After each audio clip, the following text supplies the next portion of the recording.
Shalom. First and foremost, I want to give all praises, honor, and glory to Yahweh, Bahasham, Yahushai, Bahasham, Rakha Kodash. Double honors to the elders and the apostles of Great Millstone, and peace and blessings to the elect. And today we're going to go into the book of Isaiah, the 49th chapter, which deals with a couple of things. But as you can see in the subheading here, salvation reaches to the end of the earth. And this is all mainly pertinent to the nation of Israel, as some who lack understanding of some of these verses would think that it applies to these heathens because of the word Gentiles, as we'll see. But in actuality, this is in reference to Israel, and that's why the context is important. So we'll get into it as we get into these verses here. But anyway, if we take a look here at Isaiah 48, refreshing my memory on here and recapping, I believe we ended off here with the deliverance of Israel that was promised by the Lord. And so going into Isaiah 49, I know that wasn't much of a recap, but you can go and watch the video and you'll see what it's about.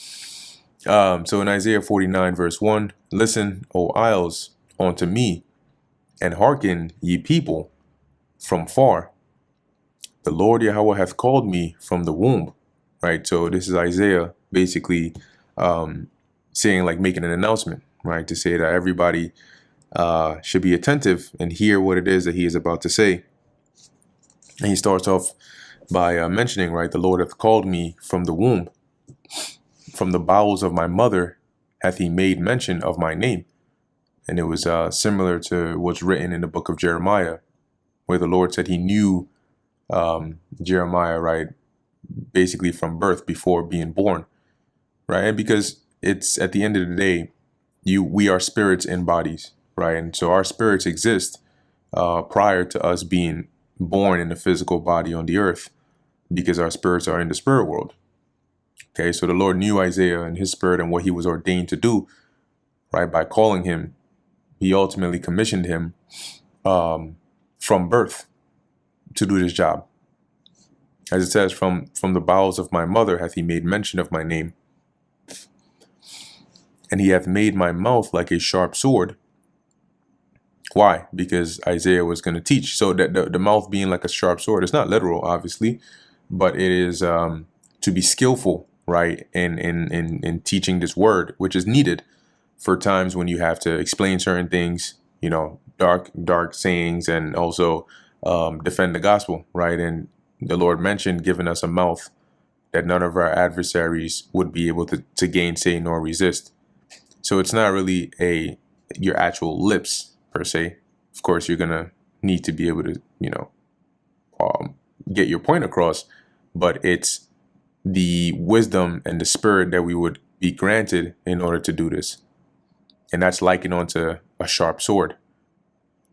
In the shadow of his hand hath he hid me, right? So like the, like if you enclose your arm to your hand to make a fist, right? You create a little shadow in the midst of it.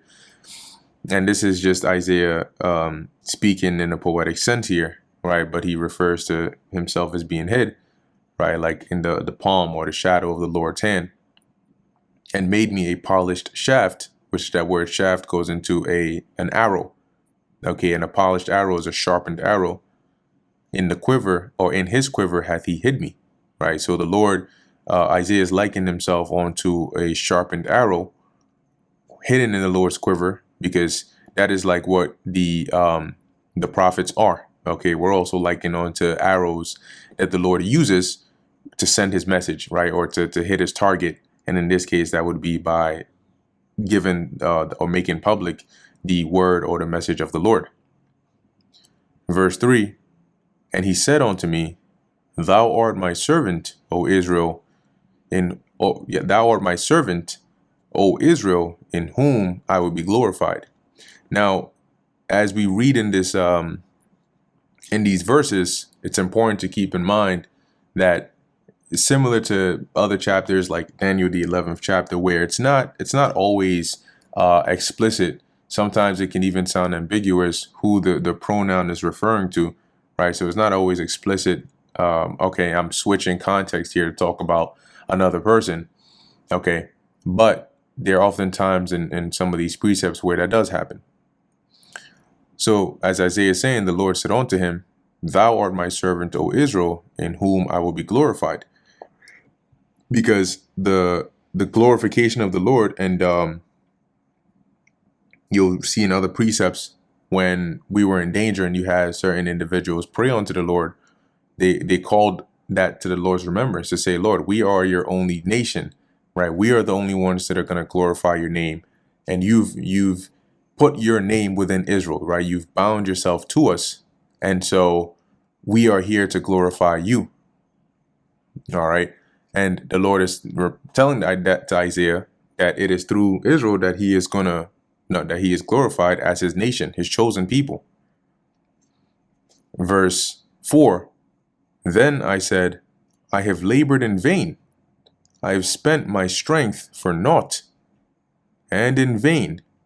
So as Isaiah is saying here, and why is he saying this? Because having constantly, right, of all these chapters we've read, constantly prophesying and calling out to these people, laboring to get them to see the word of the Lord, to hear the word of the Lord, to take it seriously, that wasn't really happening, right? You had them mocking him, and he mentioned that in some of these chapters here, that they mocked, they refused to listen. Some of them even came against him, just like the other prophets. So Isaiah is saying his labor, it feels like his labor has been in vain, and he's used his strength for nothing, because it's not yielding the results that you would think it would yield. And that feeling is shared, right? When you, in this time, right, when you wake up to the truth, you have that strong zeal. You want to tell everybody about it, but it isn't until later that you realize and you fully understand that the reason not everybody jumps with excitement by hearing you teaching this word is because it's not everybody whose ears and eyes have been opened to receive it. So it's not for them. But prior to fully understanding that, it feels almost like your words are falling on deaf ears, that you're constantly going out there and yet nothing is happening. But there's actually a lot more happening than you can see. Yet surely my judgment is with the Lord Yahweh, and my work with my God. Right. And basically, even though, right, he may have felt this way, his reward, okay, or the outcome of the work he is doing is going to be with the Lord, right? It's going to be justified by the Lord, because a prophet's reward or a prophet's job is not I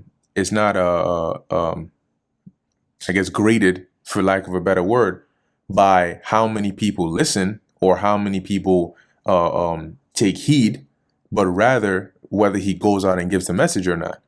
Because it's not up to the prophets to make you believe, and it's not up to the prophets, right, to convert you, right? We're not the ones making you change your lifestyle after hearing this. We're really here to give the message. That's the reason the Lord sent out his prophets. Okay, what comes after that is of the Lord, and the Apostle Paul mentions that in 1 Corinthians, the 3rd chapter. The Lord is the one who gives the increase. So our job is to give the word, and once we do that, our job is done. Now, reading this in the NLT, I replied, but my work seems so useless. I have spent my strength for nothing and to no purpose. Yet I leave it all in the Lord's hand. I will trust God for my reward. Verse 5. And now, saith the Lord Yahweh, that formed me from the womb to be his servant, to bring Jacob again to him. And how would that happen? By way of prophesying. Now, as we continue on in the latter verses, you'll see here that though the Lord may be speaking to Isaiah, right, in this physical sense, Isaiah is a representation here of the servants of the Lord, okay, or of the elect of the Lord, which starts with Yahushai, right? Because all the things that are mentioned that the servants would do and how they would do it is only made possible through Yahushai. But we know that it's not only exclusive to Isaiah, as we're about to read continuing on, because though he may have done these things, he wasn't the only one doing it, right? He was one of many servants, or one of many prophets, or one of many brethren that were doing this, or that were in this stead. So in verse 5, and now saith the Lord Yahweh that formed me from the womb to be his servant, which goes to show you that the servants of the Lord, you don't become a servant of the Lord randomly or of your own choice. You are created to be a servant of the Lord. Now, whether you realize that sooner or later in life, that's up to the Lord. But your vessel, like, for example, the Apostle Paul, this is the reason why the Apostle Paul, the Lord still had mercy on him and told Ananias he is a chosen vessel. Because even though for however many years of Paul's life, he wasn't preaching the ministry of Yahushua, or he spent a certain amount of time persecuting the believers in Yahushua, he was still created from the womb to be a servant of the Lord. But it was at an appointed time that the Lord would wake him up and activate him to begin his service. Continuing, to bring Jacob again to him. So when Jacob, which represents Israel, starts to go astray, the Lord sends the spirit of the prophets down onto the earth in a body through birth, and puts it into their spirit and speaks to them and gives them the message that they should go and then prophesy or teach. Because sometimes it's not just prophesying of foretelling them of things to happen, but it's also reproving them and correcting them and teaching them to say, hey, stop what you're doing. You're drifting further and further away from the Lord. Turn back. That's the job. That's why we preach repentance. Repentance is really turning back again to the Lord, right? So that's why he mentions to bring Jacob again to him by teaching them and relaying the message of the Lord to them, so that they can stop in the wrong way that they're going and turn around and return back to the Lord. Though Israel be not gathered, yet shall I be glorious in the eyes of the Lord, which goes back to the preceding verse that I mentioned, right? Even though by teaching this word, not all Israel is going to receive it, not all of them are going to be gathered, and though sometimes it may seem like it's in vain, in the eyes of the Lord, the prophets are still special, and their job is still special, because it's not the specialness, right, of their role is not dictated by how many people believe what they're saying, but by how diligent they are in still teaching that and being obedient to the Lord. So as he says, yet shall I be glorious in the eyes of the Lord, and my God shall be my strength, right? Which, like I mentioned, it's the same sentiment that is echoed and shared amongst us all, right? As believers in Yahweh Ba'ashem Yahushai, who depend upon him to be our strength.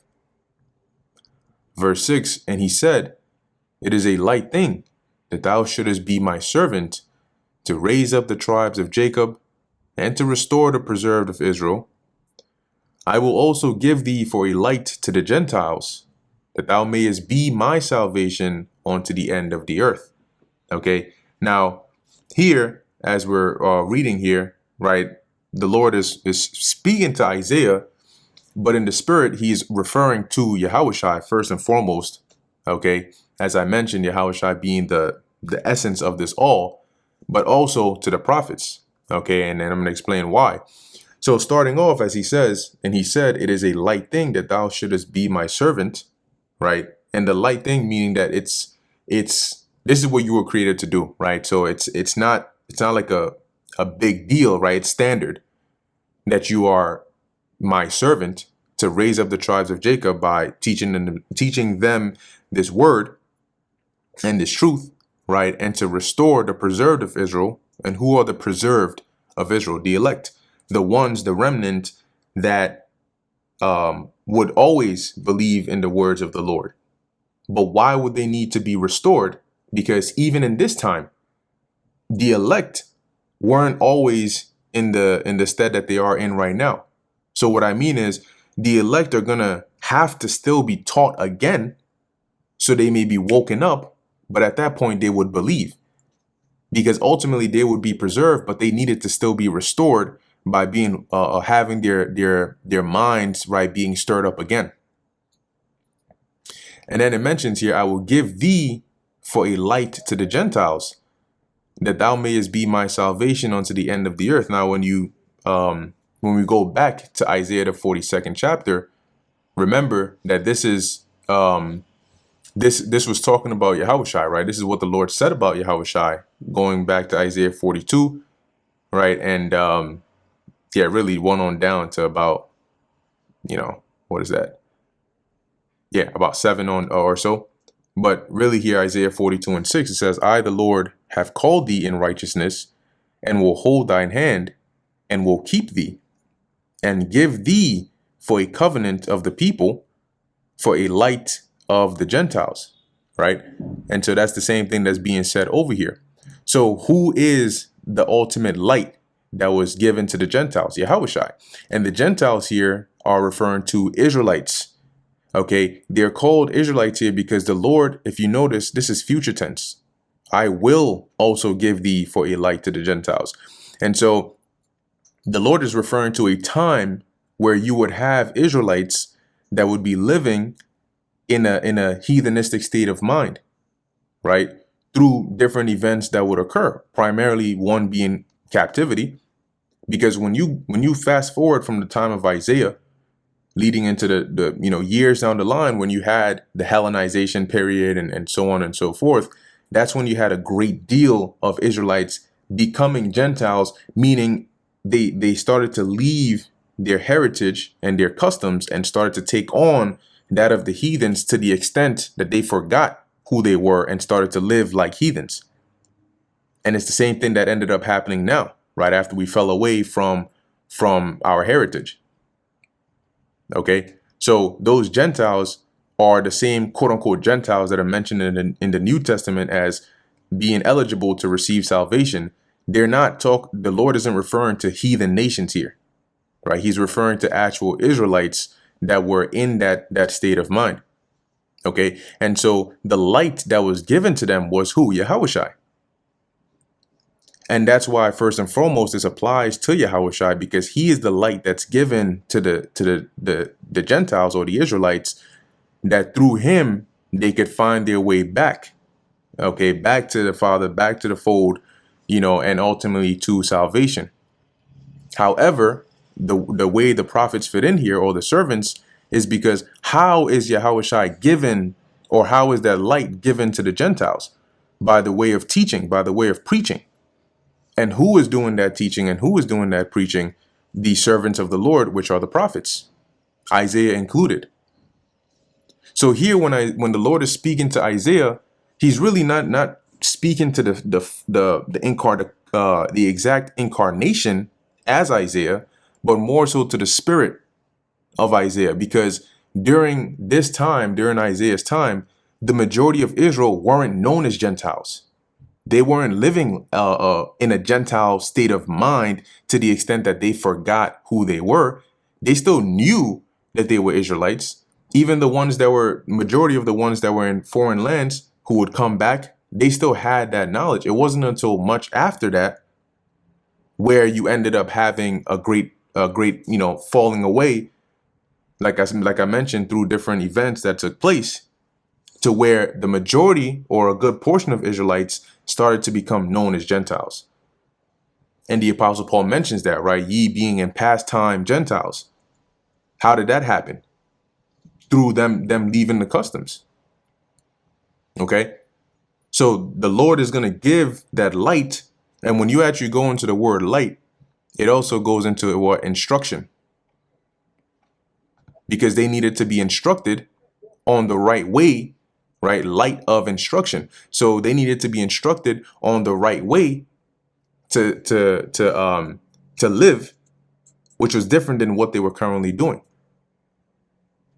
And this was applicable starting back then when Yahushua came on the scene, and more so now, right? So as I mentioned, Isaiah is one of those, right, who would be part of giving that light, because he would be one of those teachers. Obviously, we know Isaiah came back in the reincarnation at different points in time. And being that he had the spirit of a prophet, what would he do? He would prophesy. So Isaiah would be there at the time during the Yahushua. He would be here in this time doing the same thing, right? Giving that light to the Gentiles, which is done by what? By teaching and preaching the gospel of Yahweh Ba'ashem Yahushai, that those that believe on Yahushai would be able to gain that salvation. And that's what leads into the latter part of this, which says that thou mayest be my salvation unto the end of the earth. So once again, firstly, starting with the Yahushai, how is he the salvation? Well, it's in his name, right? But it is through Yahushai, because of what he did, that we can gain salvation. So when you look at how when the gospel was being preached and is being preached now, the centerpiece is Yahushai, because you can't gain salvation any other way than through Yahushai, by first and foremost believing on him, who he is, and what he was created to do, and accepting that. Okay, so he is the salvation. But once again, how is that salvation then being exposed to the nation of Israel, to those that are preserved, to the quote unquote Gentiles, by being taught, okay, by the prophets? So matter of fact, let me look into here, as it says, onto the end of the earth, right, which leads into our time today as well, because the end you have in one sense of geographical location, but you also have end in the sense of a time. Right, so it says here, end extremity, at the end of a certain time. Right, and so in the ultimate or the strongest sense of it, that time of the end of the earth would be now, right, in the latter days. Because this is the time that salvation is actually going to be granted, right? This is the time when salvation is going to be experienced, I should say, amongst the elect. So yeah, what I wanted to get was, I believe it's Romans 13. And let's see, is it? No, I think it's Romans 10 and 13. There we go. So this is Romans chapter 10, verse 13. For whosoever shall call upon the name of the Lord shall be saved. But that's not the end of it. Right? How then shall they call on him in whom they have not believed? And how shall they believe in him of whom they have not heard? And how shall they hear without a preacher? And how shall they preach except they be sent? As it is written, how beautiful are the feet of them that preach the gospel of peace and bring glad tidings of good things. See, so you need the light, but you also need those that bear the light, right? Those that bear witness of the light, those that preach. Because as we read here as an example, calling on the name of the Lord is ultimately what gets you saved. But how are you going to call on somebody you don't know? And how are you going to know somebody, or call on somebody you haven't believed in? And how are you going to believe on somebody you don't know? You need somebody to come and teach you, somebody to bring that light to you. So now going back to the book of Isaiah chapter 49, continuing in verse 7. Thus saith the Lord, the Redeemer of Israel and his Holy One, right? So because the Lord is the Redeemer of Israel and the Holy One of Israel, right? So he is the Holy One of Israel. To him whom man despiseth, to him whom the nation abhorreth. Now the him here is referring to the nation, right? To Israel collectively. Sometimes it uses the pronoun of them, but sometimes it says him. Just like sometimes it'll say Jacob, but that's referring to Israel or the nation. So as it says, to him whom man despiseth, to him whom the nation abhorreth, to a servant of rulers, right? And this is the condition or the position that Israel has been in, right? And that due to what? The curses, being despised, right? Being abhorred, being a servant of rulers, of subject to other kings. As it says, kings shall see and arise, princes also shall worship. So the Lord is going to take us from that low state and raise us up to a point where, as it says, kings shall see and arise, right? They're going to see you and stand up in reverence. Princes shall worship because of the Lord Yahweh that is faithful. So this is only going to happen because the Lord is faithful, because he had promised that he would deliver us and he would grant us this blessing. So by him being faithful to that, this can actually be fulfilled. And the Holy One of Israel, and he shall choose thee. So who did the Lord choose? He chose Israel. I want to see how this is worded. Okay, NLT is not bad.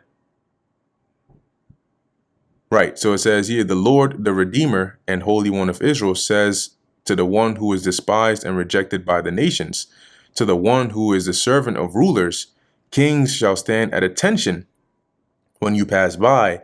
Princes will also bow low because of the Lord, the faithful one, the Holy One of Israel, who has chosen you.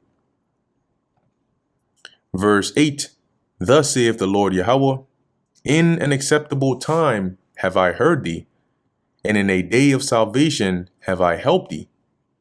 And I will preserve thee and give thee for a covenant of the people to establish the earth, to cause to inherit the desolate heritages. Right. So now this first part here, right, in an acceptable time have I heard thee, meaning at a certain point in time, though it sounds like it's past tense, it's really future tense from when it's being prophesied of by Isaiah.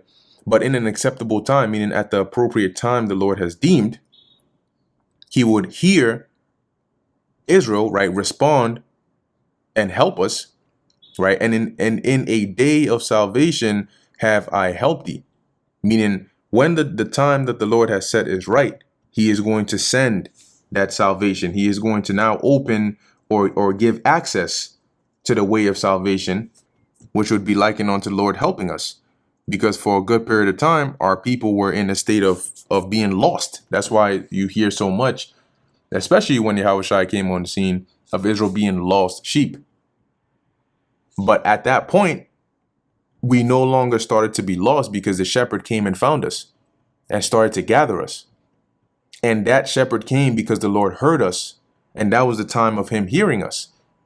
And that was the time of him now giving us a way and opening up that path so we can now get salvation.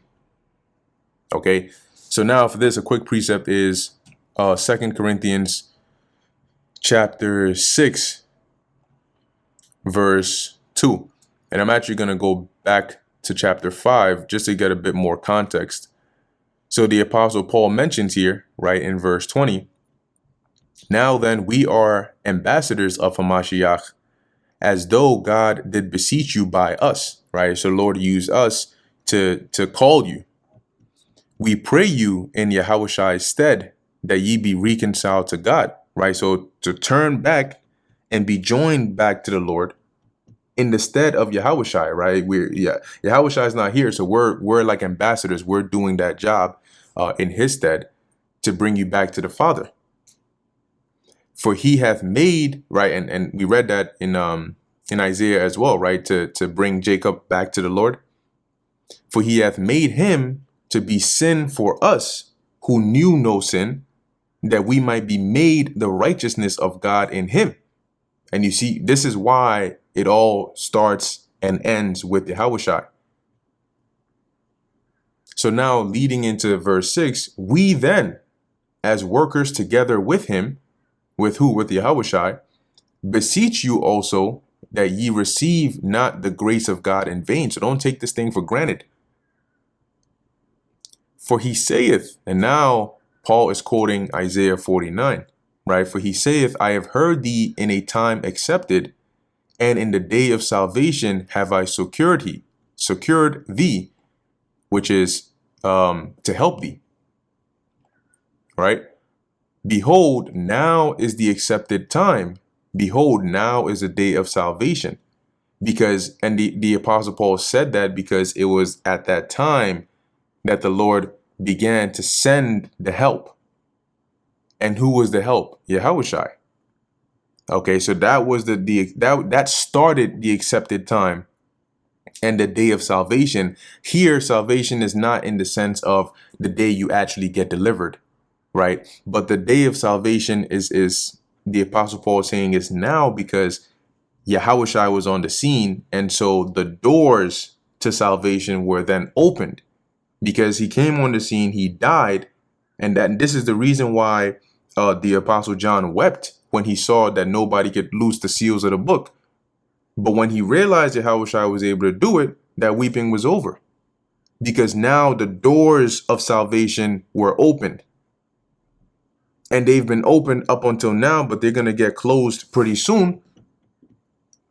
Okay, they're going to get closed pretty soon, and then the ultimate judgment is going to commence. Okay, so going back to Isaiah 49:8, and I will preserve thee and give thee for a covenant of the people. See, so who ultimately was given for a covenant of the people? Well, let's go back to Isaiah 42:6. I have called thee in righteousness, and will hold thine hand, and will keep thee, and will give thee for a covenant of the people, for a light of the Gentiles. Right? And there's many precepts in the New Testament, especially even in the writings of Paul, that go into how Yahushua was set up. Right? He said his blood was shed for the New Testament. Right? It was through Yahushua that his blood, that second covenant was established. Okay, which we're going to enter into, or we're entering into, you could say, but we'll see the full effect of that, soon when the Lord returns. Right? But he was given as that covenant of the people, so we could be reconciled back to the Father, as it says, to establish the earth, to cause to inherit the desolate heritages, because through Yahushua and through that covenant, we could then find our way back to the Father, be redeemed, be reconciled, and ultimately be glorified and receive that heritage that we had lost. The Lord said that to Jeremiah, right? Thou even thyself shalt discontinue from thine heritage. So let's go real quick to the book of Isaiah 51:3. For the Lord Yahweh shall comfort Zion. He will comfort all her waste places. He will make her wilderness like Eden, and her desert like the garden of the Lord. Joy and gladness shall be found therein, thanksgiving and the voice of melody. Right? Because when you go into heritage, right, it goes into like, your customs, your traditions, your ways that are attributed to you, but also your land. And these things will be given back to Israel by them returning to the Lord and being delivered. Verse 9, that thou mayest say to the prisoners, go forth. To them that are in darkness, shew yourselves, right? Or in other words, come to the light. And I think, let me see. I wonder if that was also mentioned in here in Isaiah 42. But in any case, who are the prisoners, or how are they prisoners, right? By ultimately, first and foremost, in the spirit being imprisoned in the mind. Okay, so how would they come to the light, come forth out of the darkness and go forth? By the truth, right? So by the truth being taught through the spirit of Yahushua, by his prophets, those that are prisoners. Let's go real quick to 2 Corinthians. Is it 10? Yeah, 10:4. For the weapons of our warfare are not carnal, but mighty through God to the pulling down of strongholds. See, so what are those strongholds? Those strongholds are those prisons that have been put upon our people, right? And to basically ensnare or enslave their minds, to keep them in this way of this destructive mindset, rather than for them to be set free to turn back to the Lord. And that's why the scriptures tell you that the truth is gonna make you free. Casting down imaginations and every high thing that exalteth itself against the knowledge of God, and bringing into captivity every thought to the obedience of who? Yahushua. Okay, so going back to Isaiah 49, that thou mayest say to the prisoners, go forth, right? So be made free.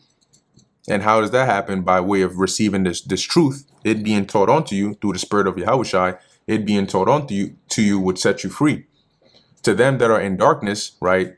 In living in a lifestyle of wickedness, not knowing the right path to go down, because that's what darkness is likened onto, being in a confused state. Shew yourselves, or come into the light. They shall feed in the ways, and their pastures shall be in all high places, right? Which is a poetic sense. But how are we feeding? Okay, or how what is our pasture likened onto this word? And we're eating it with our mind. Verse 10, they shall not hunger nor thirst, neither shall the heat nor sun smite them. For he that hath mercy on them shall lead them. See? So because of the Lord having mercy on us, this hunger and this thirsting, which is like a wanting, is going to be satisfied. And as it says, for he shall lead them, even by the springs of water shall he guide them. And a spring of water is reliable because, unlike rain, which starts and stops, if you dig and you hit you hit jackpot, so to speak, and you have a water spring up, you're going to get that constant surety, because that's where they build wells around it. And so what do the springs of waters represent? This knowledge. And it is through those waters that the Lord is leading us and guiding us, that we no longer thirst, okay, as it says, or are smitten by the sun. Verse 11, and I will make all my mountains a way, and my highways shall be exalted. In other words, the Lord is going to make a path for us. NLT, it says, I will make my mountains into level paths for them. The highways shall be raised above the valleys. So it's like just clearing out any obstacles to make a clear path. And this path is not a literal road that you're going to walk on, but it's symbolic. Okay, the path is symbolic as an entrance or a way to salvation. Behold, these shall come from far, which these are referring to Israelites that are scattered. And lo, these from the north and from the west, and these from the land of Sinim, which when you look in the definition of that, it's basically like a foreign or a far region. It doesn't give the exact actual location of it. But the point that's being made here in verse 12 is there will be a gathering, okay, of the Israelites that are scattered. Sing, O heavens, and be joyful, O earth, and break forth into singing, O mountains. Why? For the Lord Yahweh hath comforted his people, and will have mercy upon his afflicted. So why should the heavens and the earth and the mountains rejoice? Because by the Lord comforting his people and having mercy on them, he will establish them again. And under their rulership, the earth would become a paradise again. Verse 14, promise to Zion.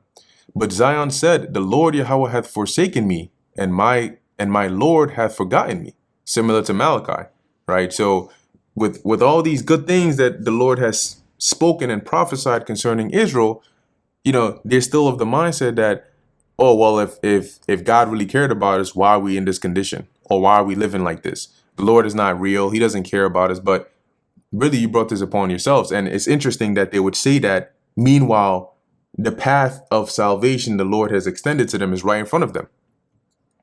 It's like you in deep waters and somebody's on a boat and they throw a life raft to you and you're saying, oh, you don't care about me. You don't want to save my life. You just want me to drown because you haven't jumped in the water. Meanwhile, the life raft is the boat, the whatever is right there next to you. And you just got to grab onto it. Verse 15, can a woman forget her sucking child, that she should not have compassion on the son of her womb? Let's lock it. Just give me 1 second.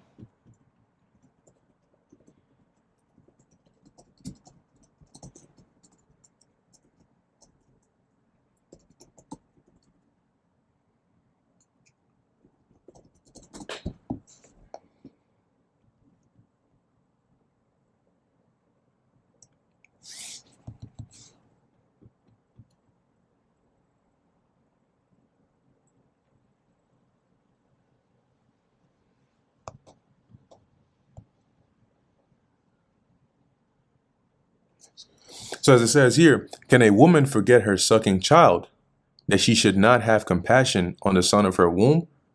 Yea, they may forget, yet will I not forget thee. So the Lord is saying here, which is almost like a rhetorical question, right? Like, can a mother forget her own, sucking child? the child that she nursed and gave breast to and took care of and lifted up? No, right? The answer is no. You can't, unless she had like a amnesia or something like that, or an accident or something. As it says that she should not have compassion on the son of her womb. It's almost like going against nature, right? By design, mothers are going to be that way. But the Lord is saying here, even something as unlikely as this, right? Even something as unlikely as this to happen, the Lord, as he says, even if this did happen, even as unlikely as it is, even if it did happen, I wouldn't forget you. Okay?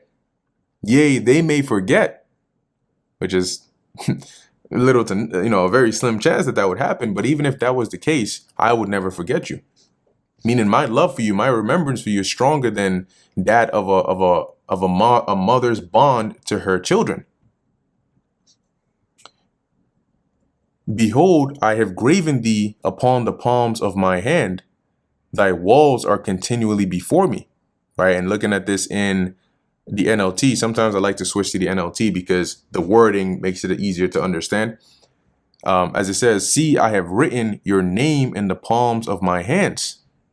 Always in my mind is a picture of Jerusalem's walls. Here, as it says, well, in NLT it says in ruins, but in the KJV it doesn't. So it's good at certain parts, but you also have to be mindful, right, at other parts. But here the Lord is saying in the same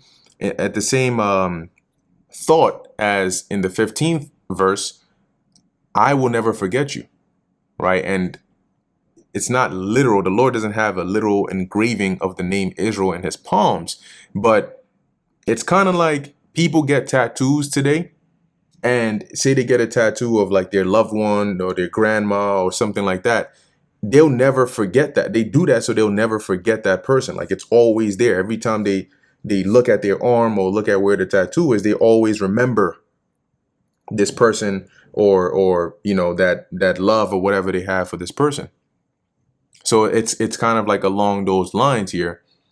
Thy walls are continually before me, meaning like your dwelling is constantly in the mind of the Lord. So he's constantly watching and thinking about Israel. Thy children shall make haste, thy destroyers, and they that made thee waste shall go forth of thee.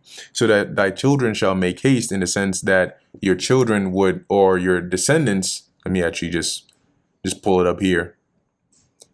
Soon your descendants will come back, and all who are trying to destroy you will go away. Right? In the NIV, your children hasten back, and those who laid you waste depart from you. Now, something I also want to mention here is it's partially understandable, right? Speaking as a man, that Israel didn't at the time, right, with the state of mind they were in, they didn't fully understand these things, because this makes sense to us because we have the full picture.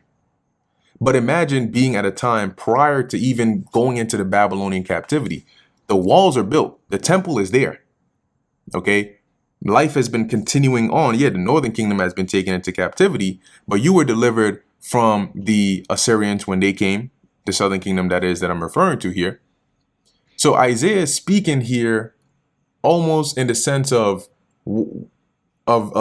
you're being delivered from some destroyed state.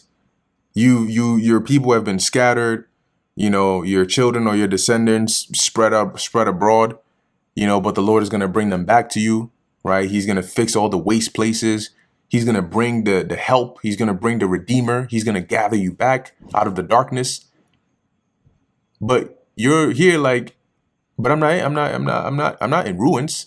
My kids are still here. The nation, at least the southern kingdom is still here, so a part of this wouldn't fully click until us having witnessed all the things that we have gone through. Now we can see, this makes sense why the Lord said that. This is why we needed a light. This is why we were referred to as Gentiles. This is even before we became in that state of mind.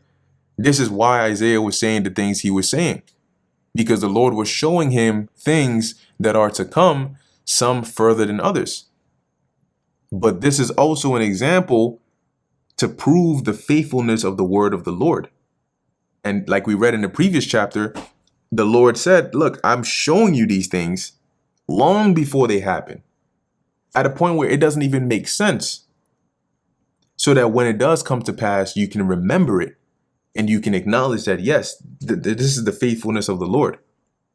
What's another example? Another example is in this time, right? Back in the days when the apostles were prophesying of all the things you're starting to see now, at a time when the nations that would be involved in doing these things weren't even remotely looking like they would be doing it, people were like, what are you talking about?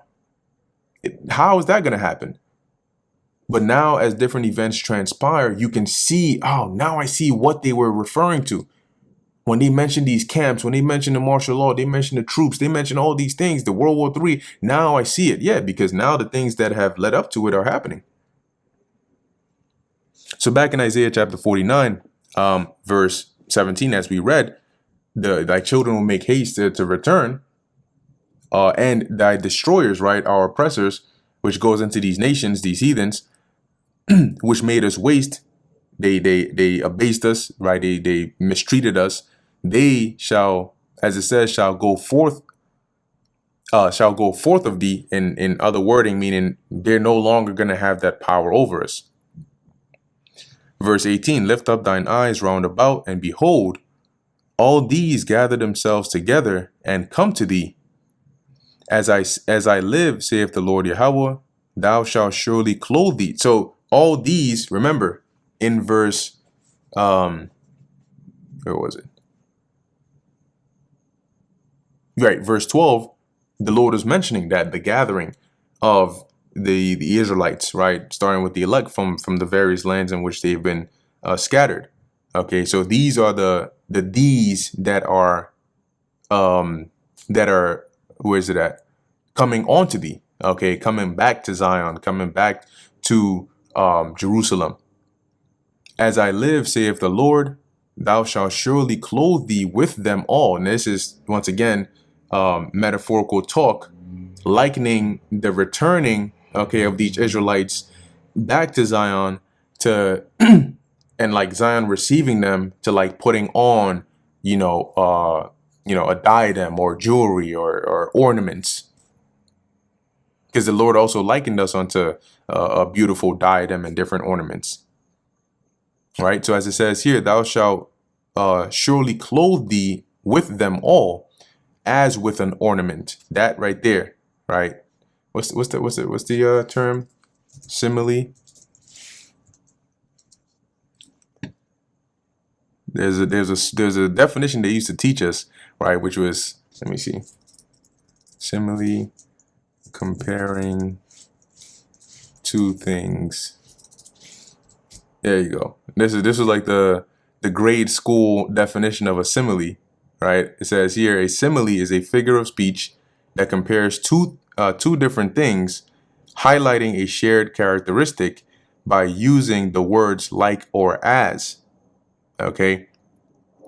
So for example, she was as quiet as a mouse. She's not a natural mouse, but she's quiet. Mice are quiet. So she was as quiet as a mouse. It's comparing those two things with the shared characteristic using the word like or as. So, and Isaiah does that a lot, right? Sometimes it's metaphorical. Sometimes it's using a simile. Sometimes it's just flat out symbolic.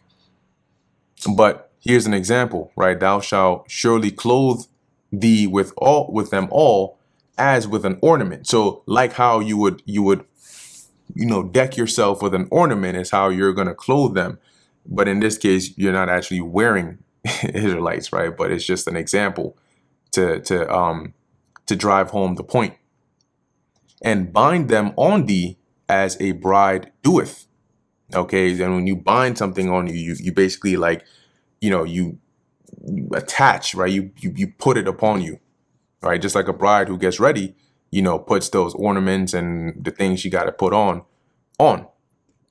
Verse 19, for thy waste and desolate places and the land of thy destruction shall now even be too narrow by reason of the inhabitants. So what the Lord is saying here is the places which are your habitation and your dwelling places, which became desolate, right? Remember, even in Ezekiel 38, it also refers to Israel as a land that is brought back from the sword, right? When you look at our history, there have been many points where it's been broken down, it's been destroyed, it's been made desolate, X, Y, and Z. But here, the Lord is really referring to, like Isaiah mentions in more chapters that come later, how we're going to be fruitful, we're going to multiply, we're going to become so much that now there's going to be a complaining of there not being enough space for us. Okay, as it says, one shall become a nation and so on. So that's why it says, for thy waste and desolate places and the land of thy destruction, which obviously is going to be rebuilt, shall even now be too narrow by reason of the inhabitants.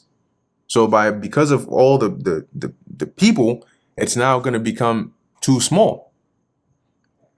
And they that swallow thee up shall be far away. So you're gonna be delivered. You're gonna be in a position of being fruitful, to where your enemies are gonna be far, far away from you, and you're gonna grow in abundance to where your land is not even gonna be enough to hold you.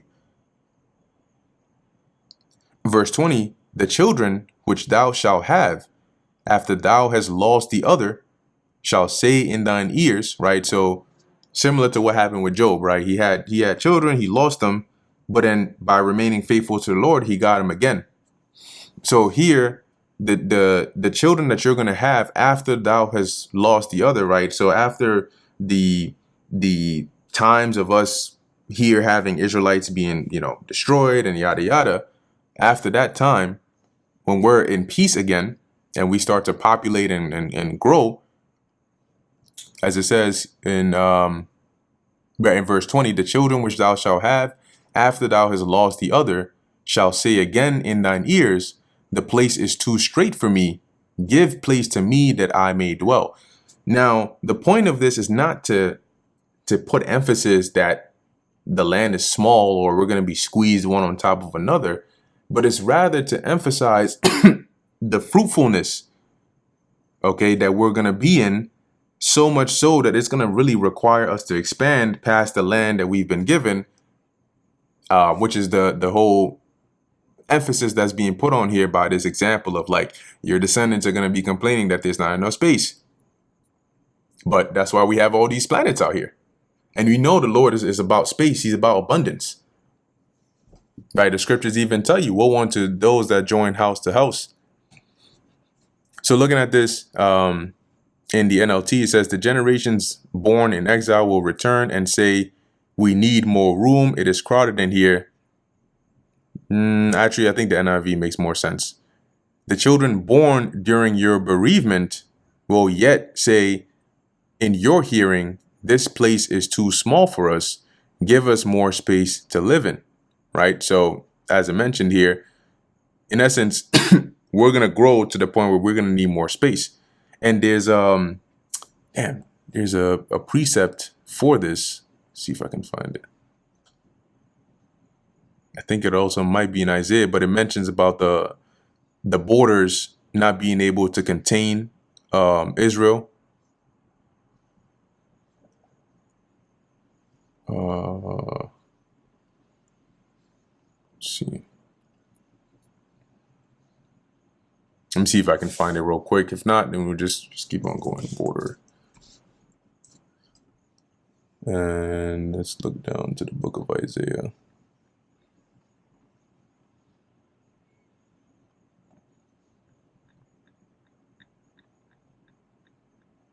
Yeah, just bear with me while I look for this. Did I miss this? Let's see, borders.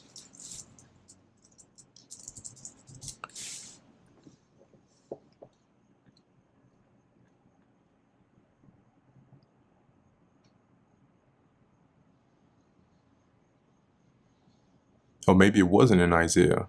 Let me see if I can find it. Let's see. Bible verse about borders of Israel not being big enough to contain them.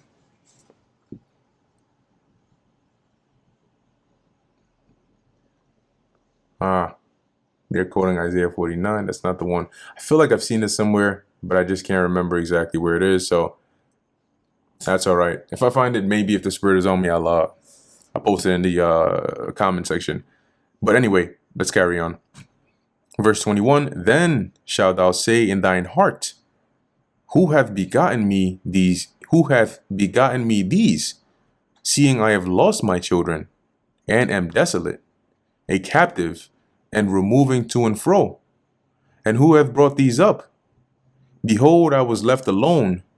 These, where had they been?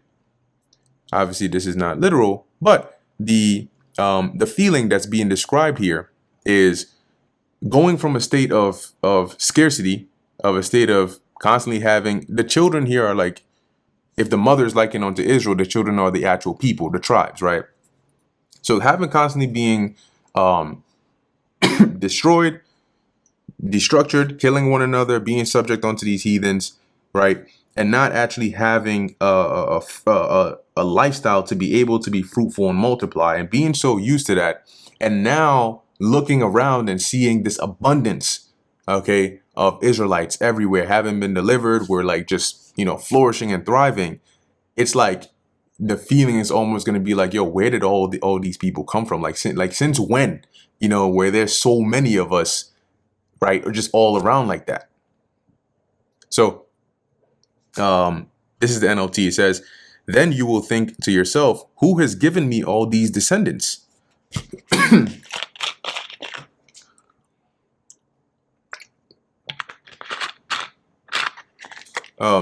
For most of my children were killed, and the rest were carried away into exile. I was left here all alone. Where did all these people come from? Who bore these children? Who raised them for me?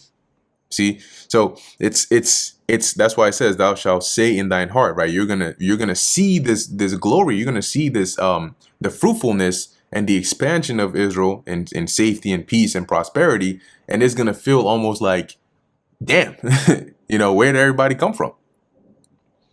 Verse 22, thus saith the Lord God, behold, I will lift up mine hand to the Gentiles, and set up my standard to the people, and they shall bring thy sons in their arms, and thy daughters shall be carried upon their shoulders, right? And there are other precepts that cross-reference this, but basically there's gonna come a point in time where the Lord, first, obviously, now you have the gathering of the elect that are scattered in the various nations, but they're being gathered by this word. But there's gonna come a point in time where you're gonna have the heathen nations actually bringing Israelites that are in their lands back to us, right? Back to Israel, back to back to Jerusalem. And I think there might be one Isaiah 63 or Isaiah 60, one of those chapters there. There's many chapters that go in here, but where are we at? Yeah, this is one, Isaiah 60:4. Lift up thine eyes round about and see, all they gather themselves together, they come to thee. Thy sons shall come from far, and thy daughters shall be nursed at thy side. Yeah, and then so Isaiah 60 goes into this as well, but we'll cover that when we get there. Verse 23, and kings shall be thy nursing fathers, and queens thy nursing mothers. So if you get the picture so far, the Lord here is describing the latter end of Israel, right? Having been restored, repopulated, revived, and delivered. This is the condition of the state we're going to be in. Our enemies are going to be far away. We're going to actually be able to enjoy our children. Our nation is going to grow, and the heathens are going to be subject onto us, right? They're going to serve us. So those that were in positions of kings and rulers are going to be reduced to our servants, okay? Male servants, female servants, attending to our every need, our beckon, our calls. And kings shall be thy nursing fathers, and their queens thy nursing mothers. Right. So once again, like Whatever it is that we need done, they're going to do it because they're going to be our servants. They just like we were theirs. They shall bow down to thee with their face toward the earth and lick up the dust of thy feet, which is to say they're going to bow down very low to show subservience and reverence to us, right? So in the ancient world, when you bow down all the way down with your head to the ground, it was likened onto your mouth being pressed to the ground before the feet of the one that was in front of you to show that respect. And thou shalt know that I am the Lord Yahweh, for they shall not be ashamed that wait for me. Yeah, because by waiting upon the Lord, he's going to deliver us. Okay, and he's going to glorify and beautify us. So that's going to start with the elect. And why are they not going to be ashamed? Because the Lord is going to do everything he promised them to do. Verse 24, shall the prey be taken from the mighty, or the lawful captive delivered? And this is similar to what we read up above about can a mother forget her child that she, nursed? So here it's saying, prey that's been taken by a mighty person, it's rhetorical, right? Like can prey be taken away from a mighty person that is like secured it, or a captive who was captured by, say some like strong person be just let go? Chances are not. Okay. Let's look this up here. NIV says, can plunder be taken from warriors, or captives be rescued from the fierce? But thus saith the Lord Yahweh. So here it sounds impossible, right? This isn't something that you go around happening. It's almost the equivalent of saying like, can you put your hand in fire and not get burned? But it's being mentioned here to make a point, to say that something that's considered, can't be done, the Lord is going to do for the sake of delivering Israel, right? But thus saith the Lord, even the captives of the mighty shall be taken away, and the prey of the terrible shall be delivered. Why? For I will contend with him that contendeth with thee, and I will save thy children, right? So we are the captives of the mighty because they're mighty because we're powerless against them, being the nations, primarily starting with Esau. And we're likened also onto the prey of the terrible, but we're going to be delivered because the Lord is going to fight for us against those that fight against us, and he's going to deliver us. Verse 26, and I will feed them that oppress thee with their own flesh, and they shall be drunken with their own blood. So what the Lord is, as it says here, as with sweet wine, what the Lord is saying here is he's pretty much going to bring them down, right? Have them destroy themselves. That's what it's likened onto, because nations themselves don't have flesh, right? But it's likened onto them basically destroying one another as the way that the Lord is going to bring them down, okay, to deliver us. And really, when you look at it, right, the ultimate destruction that's going to happen via World War III, yeah, the angels are going to be here with the Yahweh Shai, and they're going to be destroying this place as well. But majority of it is also going to be done by these people fighting against each other.